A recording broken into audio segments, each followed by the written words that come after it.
Okay, so you're in the middle of a regression session, your client lands in an event, bumps into some intensity more than they can handle, they're coming undone. What do you do?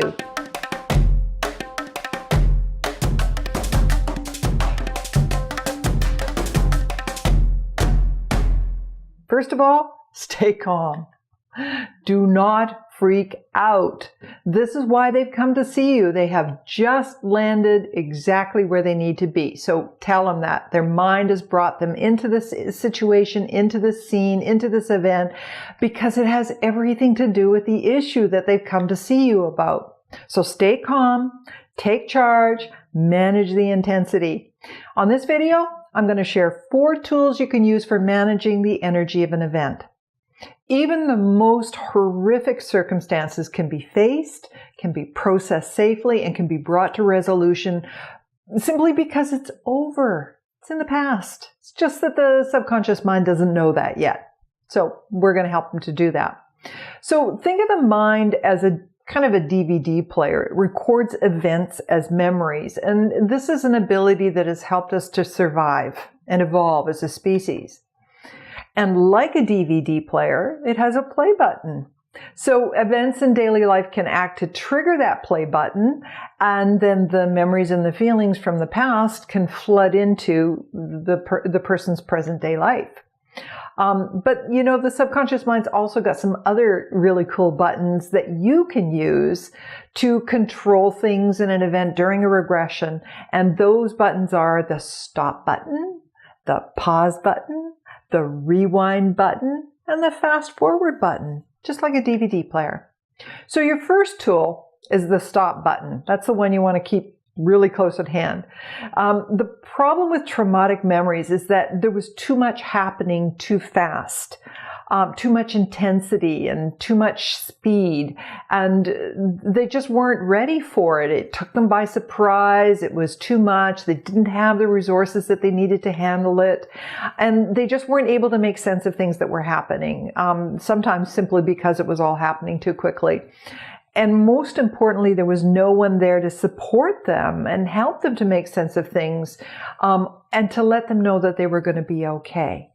So those events got recorded, and their subconscious mind has been ruminating over all of that stuff ever since, trying to come up with resolution of some sort, trying to come up with some answers. So the event really never ends. It just kind of keeps looping in the subconscious mind. Just the subconscious mind ruminating in the background without conscious awareness is actually having a compounding effect on that problem. So it just keeps building up that unresolved energy and until eventually that internal pressure kind of makes its way to the surface. Now, if a client goes into overwhelm when they drop into an event, all you have to do is just hit the stop button. Everything stops.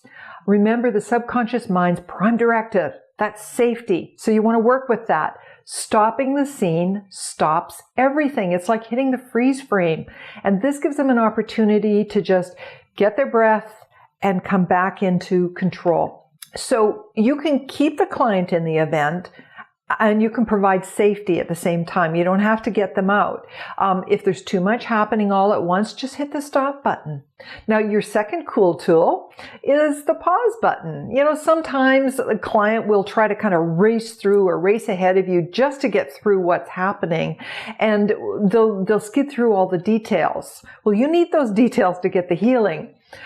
Because the energy that's trapped in the event is trapped in all of those aspects, those details. That's what's holding on to the charge. The perceptions, the thoughts, the feelings, those are the things that are calling for resolution. So if the client is kind of racing ahead and trying to skid through all of those things, and just moving forward too quickly for you, then what you can do is just pause the event. And then you can play the event. You can move through it frame by frame. So you have this ability to slow things down, and this allows the client to process things without going into overwhelm. They can just take it one little bite at a time. This allows you to get more access to more details, more aspects, which is going to give you more information to get that healing. Now, your third tool is the rewind button. You can rewind to right before any of the intensity came on.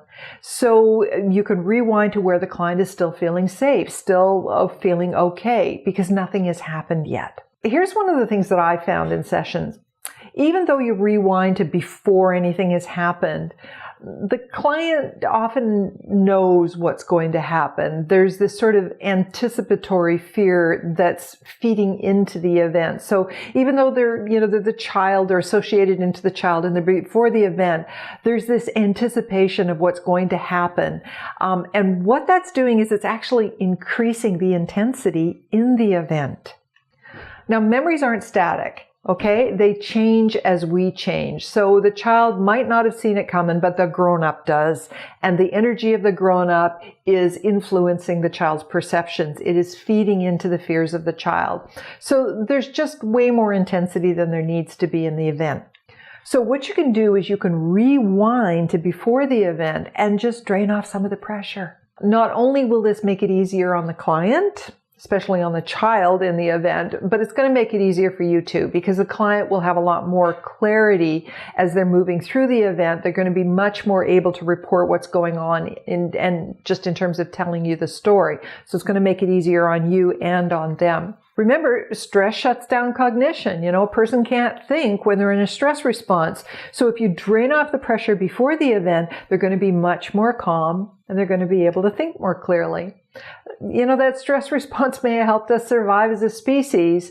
It's just real simple fact. You don't need to think if you're being chased by a tiger. You need to act, and you need to act without thought. Thinking will only slow you down.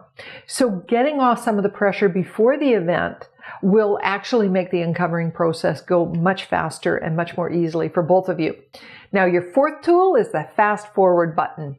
So you can go immediately after the event and you can clear everything in retrospect. So you can release everything based on what just happened. If they know what happened at the event, you can go after it and process it there.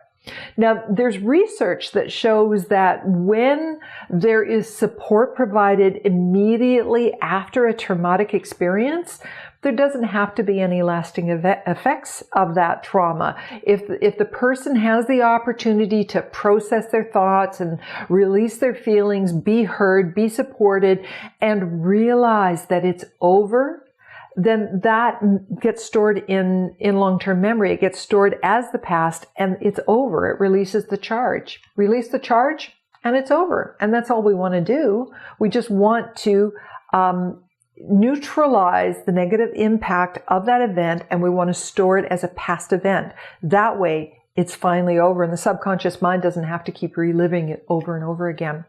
So that's it. That's 4 really simple but powerful tools that you already have that you can use in your regression sessions to work with really high intensity events and overwhelming emotions in those events to keep the client working with that information and to get the information that you need to get the healing.